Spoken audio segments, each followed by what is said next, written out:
G'day, I'm Paul. So the last time we drove the Subaru Forester, I didn't really like it all that much. It was the hybrid model, but they've just updated it, and this is the non-hybrid model, which I think I'm going to like a whole lot better. This is the top specification non-hybrid Subaru Forester, and today we're going to do a detailed review of it. This one here is priced at just under $45,000, but if that's a bit too much, the whole range kicks off at a little over 35 grand. This competes with things like the Toyota RAV4, the Hyundai Tucson, the Kia Sportage. You have a lot of competitors to pick from there. If you do want to skip ahead to other parts of this review, you can use the time codes up on the screen there, or if you're on YouTube, just scroll down and use the chapters below. And if you haven't done so already, subscribe to our channel and press the bell icon. That way you're going to find out every single time we drive updated cars. Now let's talk about the exterior. So you've got 9 external colours to pick from, and here's something fun. They're all free of charge, so you can pick whichever colour you want and they're not going to sting you any extra for it. So I mentioned that this is the update. It really is just a bit of a minor facelift, but generally with Subaru, when they do facelifts, they tend to kind of pull and prod at it, and you can see there the headlight cluster in this bottom section looks very different to the previous Forester, but it does mean that you get this sort of standard black grille here with the piano black elements down the bottom, and then an intake there for cooling. Big Subaru logo just there, and I like this finish down the bottom. It's kind of a 3D textured finish which splits it apart from this top section. It gives it a bit of a rugged sort of adventurer vibe, which is what you want from your Subaru. Over here at the headlights, you've got full LED headlights with an LED daytime running light. Fog lamps down the bottom there, a little bit of a chrome garnish. Come around to the side here, you've got your 18-inch alloy wheels, so it's got that diamond cut finish on the outside and then the piano black finish on the inside. The 18-inch alloy wheels are pretty modest here on the top spec, given that some of the cars in this segment are now going 19 and even 20 inches. So it does mean you get a bit more profile there on the rubber. They've done some work to the ride, also the engine mounts as well. So I'll be keen to see how that actually transforms this car out on the road. The last one that we drove was a hybrid, and I wasn't really all that impressed with it. Let's hope that this one is slightly better.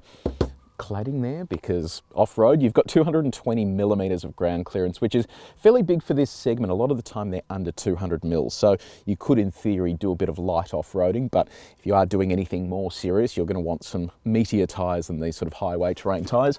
Up the top here you've got this sort of satin finish on the wing mirror there with the indicator built in. Chrome elements around the doors. You've got roof rails, a sunroof tucked into there, privacy glass, and then come around to the back. Now around the back here, it's not LED taillights. Look at this, you've got incandescent globes in there.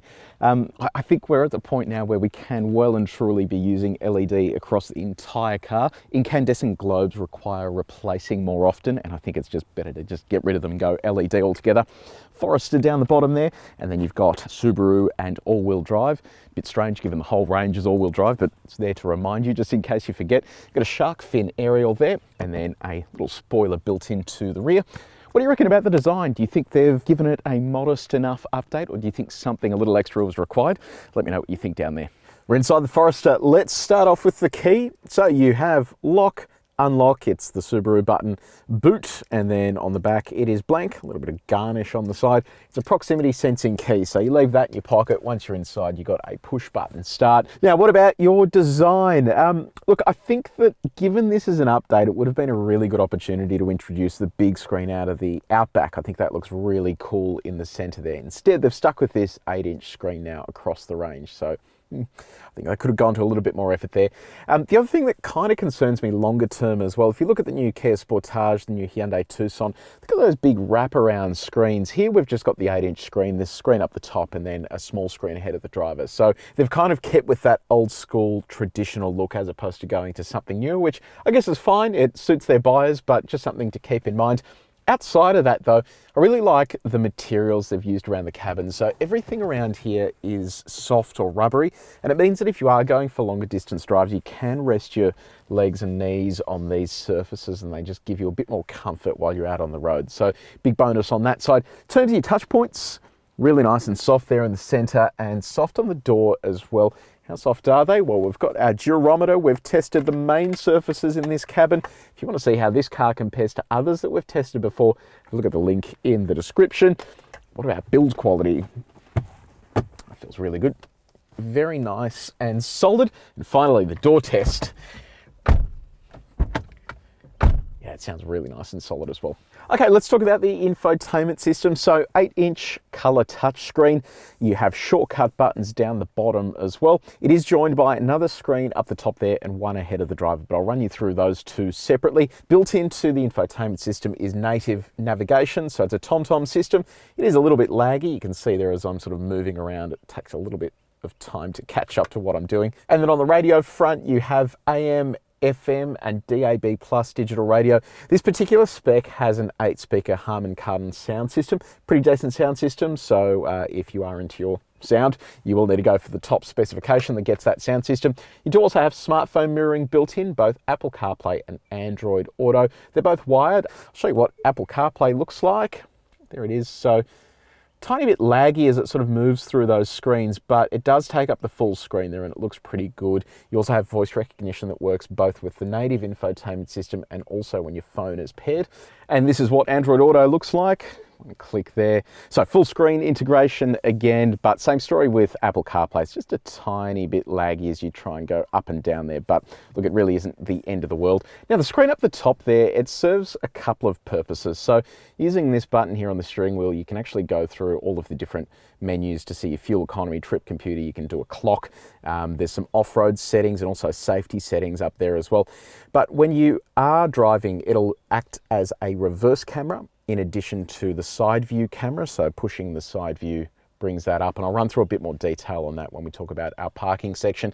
And just above that is actually a set of cameras that can look at your face, recognize who you are, and then apply your car settings, or alternatively, it can also act as a driver attention warning as well. So pretty intelligent setup, and the screen is easy enough to see from the driver's side. Finally, there is a screen here ahead of the driver, which is just for your basic trip computer information. Now let's talk safety. There's actually a pretty comprehensive safety suite here, and it's all driven by the Subaru EyeSight system. So it's a set of cameras up the top there. That means you get autonomous emergency braking in the forward direction. You also get it in reverse. You have lane departure warning and a lane keeping assistant. In addition to that, you have radar cruise control, blind spot monitoring using that little thing there on the mirror, rear cross traffic alert, and all of the airbags inside the cabin that you'd expect. On the parking front, it's a little bit curious. You have a whole stack of cameras here, but not really a 360 camera, and you get rear parking sensors, but not front parking sensors. So I'll show you what it looks like. You press this button once and it brings up this view up the top, so you can see out the front there, and also the side view, which is good for parking. One more push of that brings up a wide view version of the front camera. And then when you put it into reverse, you get this camera here. So quality is pretty decent, and you're able to clearly see what's going on behind the car there with those lines included as well. Moving on to practicality, and we'll start with your connectivity options. So you've got two USB-A ports down here, 2.1 amps, so decent amount for charging. An auxiliary outlet, a 12 volt, and then in here you have a 12 volt outlet as well. Where are you going to put your phone? Well, phone can live down the front here, although it's a bit of a squeeze, not designed for big phones, or you can pop your phone in the cup holder there, or in that little section, but kind of a bit wonky in there. A coffee cup. Now, it's interesting because you put that in, but it catches on the sides there, and it's a little bit tricky to grab while you're driving. So I use the key to prop it up a little bit. So keep that in mind if you like little coffee cups. Water bottle fits into there easily. You've got teeth on the side that hold it in, and then bottle storage inside the door for the little bottle. Let's try our big bottle. We'll see how that goes. Oh, it's so heavy.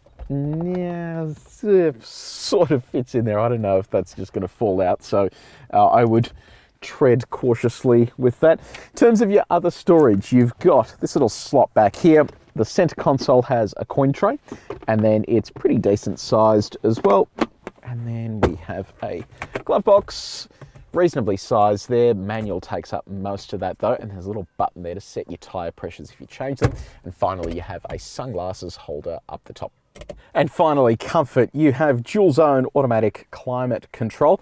And look at this, you finally have heated seats. For some reason, when the Forester first launched in Australia, it didn't have heated seats, even on the top spec model. So I'm glad they've figured out how to integrate that, which is good news. The seats are very comfortable. They just hug you in so nicely. They're quite soft as well. So really good place to be seated for a long distance drive. Both the driver and front passenger offer 8-way power adjustment. So it's forwards, backwards, backrest forwards, backwards, and then you can lift the base of the seat as well, plus memory on the driver's side. And the steering, so it offers both tilt and reach adjustment, and on our reach test, all of this is easy to grab onto while you're driving. Now, before I show you how much room we have back here, have a look at this. I like the fact that the door has pretty much a 90-degree opening. It means getting kids inside and baby seats and all that stuff is made much easier. Once you are inside though, there is heaps of room here. So my seat's pretty far back, but I've got loads of knee room, toe room's excellent, and headroom is reasonable. It kind of cuts into it a little bit there, and that's partly due to this roof that comes back. You can see that sort of eats into your headspace a little bit, but it's not too bad. Other creature comforts you've got back here, you've got map pockets, well, 2 tiers of map pockets, air vents, 2 sets of 2.1 amp USB-A chargers. In the center here, you've got an armrest with 2 cup holders. Bottle fits in there nicely. You've got rubber teeth as well. Bottle storage inside the door too. I don't love the fact you have to assemble your own seatbelt here for the center.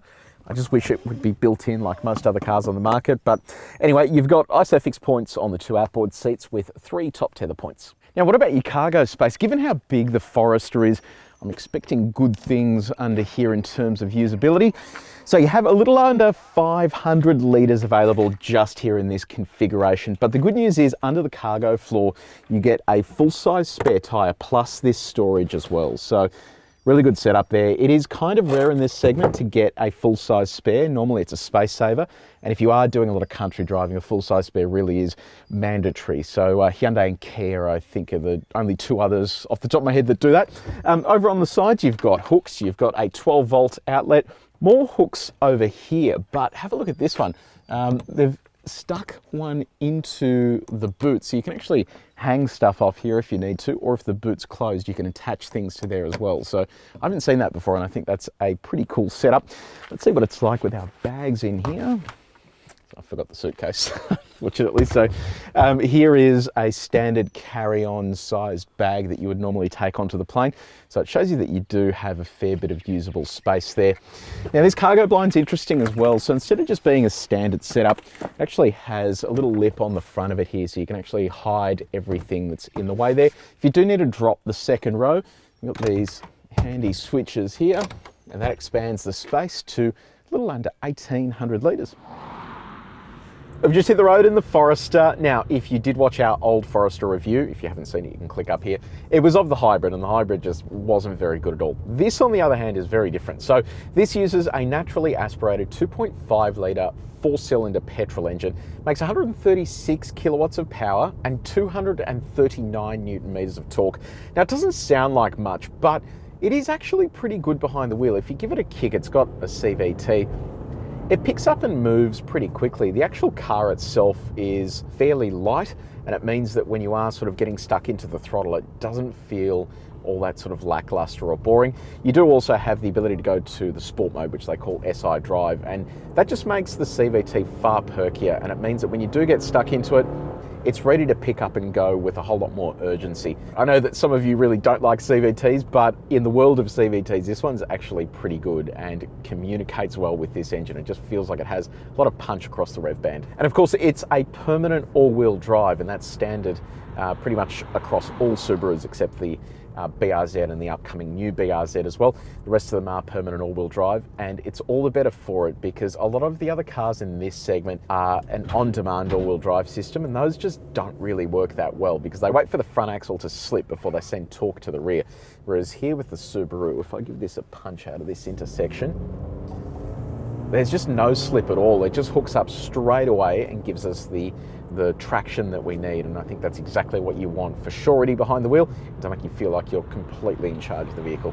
Let's talk fuel economy. So official Subaru figure is 7.4 litres per 100 Ks.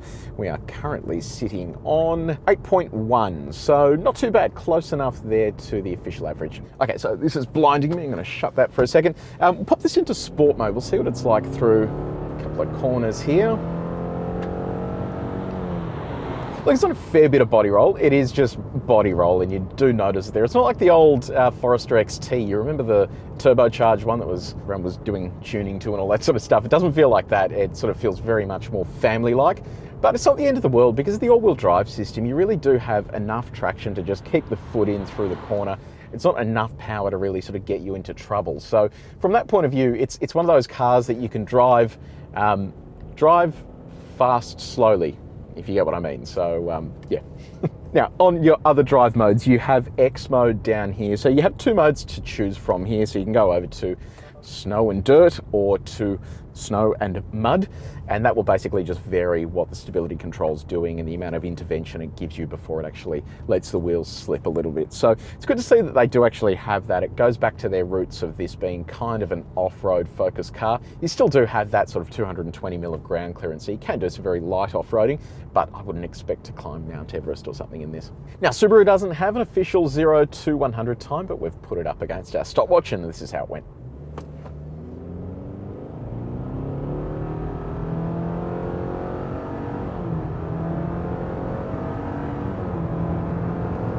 Let's talk about the ride. So they did make some changes to the ride here with the 2022 version, and the ride was always actually pretty good, and I think they've just made it better now as well. There's enough meat on those tyres to just soften out the ride.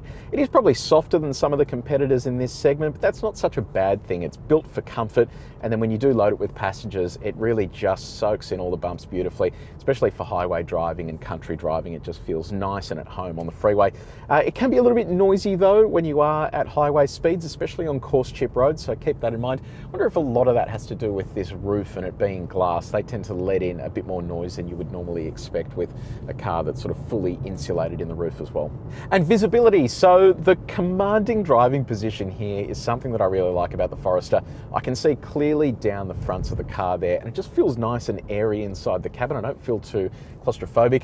I've got the blind spot monitor built into that wing mirror, and then in addition to that, I can hit that view button to bring up the camera whenever I need to while I'm driving. So you really do have some great visibility around the car. Out the back, it's also excellent. The window is huge, so it's easy to see exactly where you're going. Turning circle is 10.8 meters. It's actually really tight. When you go full lock, it kind of turns on a dime. It's really impressive the way it spins around. The steering's nice and light as well. It means parking and low speed maneuvers are a piece of cake. So the Subaru Forester, it may not be as technologically advanced as some of the other competitors in this segment with their big screens and all that sort of stuff, but it makes up for it in almost every other way. There is heaps of room inside. I love the fact that it is a proper permanent all-wheel drive. And the engine, yeah, it may not be the punchiest thing in the world and it may not have forced induction, but it suits the characteristics of the car and more importantly, the gearbox as well. So if you are looking for an SUV that is a little different from the standard competitive set on the market, you really should be checking this out. I think that Subaru will eventually bring in the big screen that you see in the Outback, but in the interim, I think this is a great place to be. Let me know in the comments section below, have you bought one? What's it been like long term? I always love hearing from you guys on your feedback on these cars, so let me know what you think. If you did enjoy this video, please make sure you share it with your mates, and if you haven't done so already, subscribe to our channel and press the bell icon. But until next time, take it easy.